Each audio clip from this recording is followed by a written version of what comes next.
നമസ്കാരം. ബി.ജെ.പി കൗൺസിലറും മുൻ ഡി.ജി.പിയുമായ ആർ ശ്രീലേഖയുമായി ഉണ്ടായ തർക്കത്തിനു പിന്നാലെ വി.കെ. പ്രശാന്ത് എം.എൽ.എ തന്റെ ഓഫീസ് കഴിഞ്ഞ ദിവസമാണ് ഒഴിഞ്ഞത്. ശാസ്തമംഗലത്തെ കോർപ്പറേഷൻ കെട്ടിടത്തിലെ ഓഫീസ് ഒഴിഞ്ഞ ഇപ്പോൾ മരുതൻകുഴിയിലാണ് എം.എൽ.എയുടെ പുതിയ ഓഫീസ്. ഈ എം.എൽ.എ ഓഫീസിൽ 3 മുറികളാണ് ഉള്ളത്. 850 രൂപ വാടക നൽകിയായിരുന്നു കോർപ്പറേഷൻ കെട്ടിടത്തിൽ എം.എൽ.എ ഓഫീസ് പ്രവർത്തിച്ചിരുന്നത്.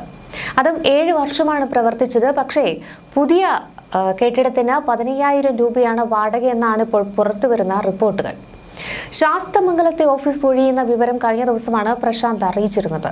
അനാവശ്യ വിവാദങ്ങൾ വേണ്ട എന്നതുകൊണ്ടാണ് മാറുന്നതെന്നും അദ്ദേഹം വ്യക്തമാക്കിയിരുന്നു. പ്രശാന്ത് എം.എൽ.എ ഓഫീസ് ഒഴിയണമെന്നാവശ്യപ്പെട്ട് കൗൺസിലർ ശ്രീലേഖ നേരത്തെ രംഗത്തെത്തിയത് വിവാദമായിരുന്നു. ശ്രീലേഖയുടെ വാർഡായ ശാസ്തമംഗലത്തെ കോർപ്പറേഷൻ കെട്ടിടത്തിലാണ് പ്രശാന്തിന്റെ ഓഫീസ് പ്രവർത്തിച്ചിരുന്നത്. സ്ഥല സൗകര്യമില്ലെന്നും അതിനാൽ തന്റെ ഓഫീസ് പ്രവർത്തിപ്പിക്കുന്നതിനായി പ്രശാന്ത് ഓഫീസ് ഒഴിയണമെന്നുമായിരുന്നു ശ്രീലേഖ ആവശ്യപ്പെട്ടിരുന്നത്. എന്നാൽ ഓഫീസ് ഒഴിയുവാൻ തയ്യാറല്ലെന്നും വാടക കാലാവധി കഴിയുന്നതുവരെ തുടരുമെന്നുമാണ് പ്രശാന്ത് പറഞ്ഞത്. വിവാദങ്ങൾക്ക് പിന്നാലെ താൻ ഓഫീസ് ഒഴിയാൻ അഭ്യർത്ഥിക്കുക മാത്രമാണ് ചെയ്തതെന്ന് പറഞ്ഞുകൊണ്ട് ശ്രീലേഖ പ്രശാന്തിനെ കാണുവാനായി ഓഫീസിലേക്ക് എത്തുകയും ചെയ്തു. പ്രശ്നം പരിഹരിച്ചെന്നും പ്രശാന്ത് തുടരുന്നതിൽ തനിക്ക് എതിർപ്പില്ലെന്നും വ്യക്തമാക്കിയിരുന്നു. പിന്നാലെ എം.എൽ.എ ബോർഡിന് മുകളിൽ കൗൺസിലറുടെ ബോർഡ് സ്ഥാപിച്ചുകൊണ്ട് ഓഫീസ് പ്രവർത്തനവും ആരംഭിക്കുകയായിരുന്നു. ഇതിനിടെയാണ് പ്രശാന്ത് തന്റെ ഓഫീസ് ഒഴിവാൻ തീരുമാനിച്ചത്. വിവാദങ്ങൾ ഉണ്ടാക്കി നടത്തിക്കൊണ്ടിരുന്ന കാര്യങ്ങൾ വിസ്മൃതിയിലാക്കാനും അപവാദം പ്രചരിപ്പിക്കാനും പലരും ഉപയോഗിച്ചു. മരുതൻകുഴിയിലെ ഒരു സൗകര്യപ്രദമായ കെട്ടിടം കണ്ടെത്തി ഓഫീസ് മാറിയിട്ടുണ്ട്. 7 വർഷമായി ഒരു തർക്കവും ഉണ്ടായിരുന്നില്ല. നിയമാനുസരണമാണ് കോർപ്പറേഷൻ കെട്ടിടത്തിലെ ഓഫീസ് പ്രവർത്തിച്ചത്. 25,000 രൂപ വാടക അലവൻസ് കിട്ടുന്നുണ്ടെന്ന് പ്രചരിപ്പിച്ചു. ജനങ്ങൾക്ക് പ്രയോജനപ്പെടാൻ വേണ്ടിയാണ് ഇവിടെ തുടർന്നിരുന്നതെന്നും പ്രശാന്ത് പറഞ്ഞു. MLA office VK. പ്രശാന്ത് ഒഴിയണമെന്ന് ആവശ്യപ്പെട്ട് ശാസ്തമംഗലം കൗൺസിലർ ശ്രീലേഖ രംഗത്ത് വന്നത് വലിയ വിവാദങ്ങൾക്കാണ് തിരികൊളുത്തിയിരുന്നത്. ശ്രീലേഖയുടെ വാർഡായ ശാസ്തമംഗലത്തെ കോർപ്പറേഷൻ കെട്ടിടത്തിലാണ് പ്രശാന്തിന്റെ ഓഫീസ് പ്രവർത്തിച്ചിരുന്നത്. സ്ഥല സൗകര്യമില്ലെന്നും അതുകൊണ്ട് തന്റെ ഓഫീസ് പ്രവർത്തിപ്പിക്കുന്നതിനായി പ്രശാന്ത് ഓഫീസ് ഒഴിയണമെന്നുമാണ് ശ്രീലേഖ ആവശ്യപ്പെട്ടത്. ഈ ശാസ്തമംഗലത്തെ വി.കെ. പ്രശാന്ത് എം.എൽ.എയുടെ ഓഫീസ് കോർപ്പറേഷനാണ് കെട്ടിടത്തിന്റെ അവകാശമെന്നും കൗൺസിലറുടെ ഓഫീസ് പ്രവർത്തിക്കേണ്ട സ്ഥലമാണെന്നുമാണ് ആ ശ്രീലേഖ വ്യക്തമാക്കിയത്. വി.കെ. പ്രശാന്ത് സഹോദര തുല്യനാണെന്നും ഒരു മുറി വിട്ടുതരണമെന്നുമാണ് അഭ്യർത്ഥിച്ചത് എന്നുമാണ് ശ്രീലേഖ പറഞ്ഞത്. അതും യാചനാസ്വരത്തിലാണ് താൻ സംസാരിച്ചത്. തനിക്ക് ഓഫീസ് ഇല്ലെന്ന് എം.എൽ.എ അറിയിക്കുകയായിരുന്നു. എന്നാൽ വിട്ടുതരാനാകില്ലെന്നാണ് വി.കെ. പ്രശാന്ത് പറഞ്ഞതെന്നാണ് ആർ ശ്രീലേഖ ആ സമയത്ത് വ്യക്തമാക്കിയത്. എം.എൽ.എക്ക് എവിടെ വേണമെങ്കിലും ഓഫീസ് ലഭിക്കും. പക്ഷെ കൗൺസിലറായ താൻ എന്തു ചെയ്യും? വി.കെ. പ്രശാന്തുമായുള്ള സൗഹൃദ സംഭാഷണം വിവാദമാക്കരുതെന്നും ആർ ശ്രീലേഖ ആവശ്യപ്പെട്ടിരുന്നു. നേതൃത്വവുമായി ആലോചിച്ച് തുടർ നടപടി സ്വീകരിക്കുമെന്നാണ് അവർ കൂട്ടിച്ചേർത്തിരുന്നത്.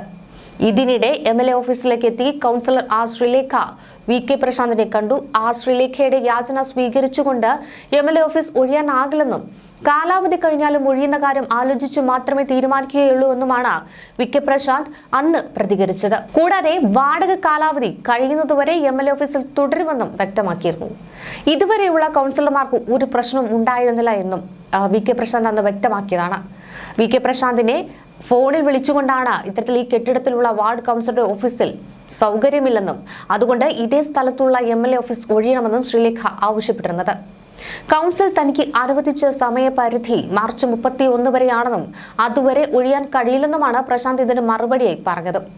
പക്ഷെ വളരെ പെട്ടെന്നാണ് വി.കെ. പ്രശാന്തിന്റെ ഈ തീരുമാനം മാറ്റിയതും ഇപ്പോൾ മരുതൻകുഴിയിലേക്ക് ഓഫീസ് മാറ്റിയതും. ഇതിനിടെ ശ്രീലേഖയെ സംബന്ധിച്ചിട്ടുള്ള മറ്റു ചില വാർത്തകളും വരുന്നുണ്ട്. തിരുവനന്തപുരം നഗരസഭയിലെ സ്റ്റാൻഡിംഗ് കമ്മിറ്റി അംഗങ്ങളെ തിരഞ്ഞെടുക്കുന്നതിനായി നടന്ന വോട്ടെടുപ്പിൽ ബി.ജെ.പി കൗൺസിലറും മുൻ ഡി.ജി.പിയുമായ ശ്രീലേഖയുടെ വോട്ട് അസാധുവായെന്ന വാർത്തയാണ് ഇപ്പോൾ പുറത്തുവന്നത്.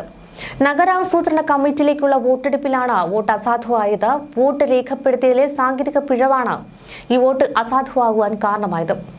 നഗരസഭയിലെ വിവിധ സ്റ്റാൻഡിംഗ് കമ്മിറ്റികളിലേക്ക് നടന്ന തിരഞ്ഞെടുപ്പിനിടെയാണ് ഈ ഒരു സംഭവം ഉണ്ടായത്. ബി.ജെ.പി നോമിനിയായി വോട്ട് ചെയ്യാനെത്തിയ ശ്രീലേഖ ബാലറ്റ് പേപ്പറിൽ ഒപ്പിടാത്തതാണ് വോട്ട് അസാധുവാകുവാൻ കാരണമായത്. സാധാരണഗതിയിൽ കൗൺസിലർമാർക്ക് ഇത്തരം പിഴവുകളൊക്കെ സംഭവിക്കാറുണ്ടെങ്കിലും ഒരു മുൻ ഉന്നത പോലീസ് ഉദ്യോഗസ്ഥ എന്ന നിലയിൽ ആർ ശ്രീലേഖയുടെ വോട്ട് അസാധുവായത് നഗരസഭയ്ക്കുള്ളിലും രാഷ്ട്രീയ വൃത്തങ്ങളിലും വലിയ ചർച്ചയ്ക്കാണ് ഇടവച്ചത്. തിരുവനന്തപുരം നഗരസഭയിലെ ശാസ്തമംഗലം വാർഡിൽ നിന്നാണ് ആർ ശ്രീലേഖ ബി.ജെ.പി സ്ഥാനാർത്ഥിയെ മത്സരിച്ച് വിജയിച്ചത്.